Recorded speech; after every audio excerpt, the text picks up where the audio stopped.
যক্ষা রক্ষাংশী দ্বাদশা পেত ভূতা গণাশ্চৈব যজন্তে তমসা জনা। যারা সাত্বিক গুণের লোক তারা দেবতাদের অর্চনা করবে, যারা রাজসিক গুণের লোক তারা যক্ষ রক্ষ অর্থাৎ ধন দৌলতের অর্চনা করবে, যারা তামসিক গুণের লোক তারা ভূত প্রেতের অর্চনা করবে।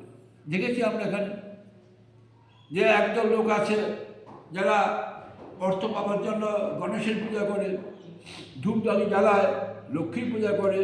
এই আমি বলছি 3 দিন আগে আমি একটা সব কিন্তু বুঝিয়ে দিয়ে গেছেন, আমরা ধরতে পারছি না। যেমন একতাবদ্ধ হয়ে যদি আমরা কোনো কাজ করি সে কাজটা ভালো হয় এবং দৃঢ় হয়, ঠিক তেমনি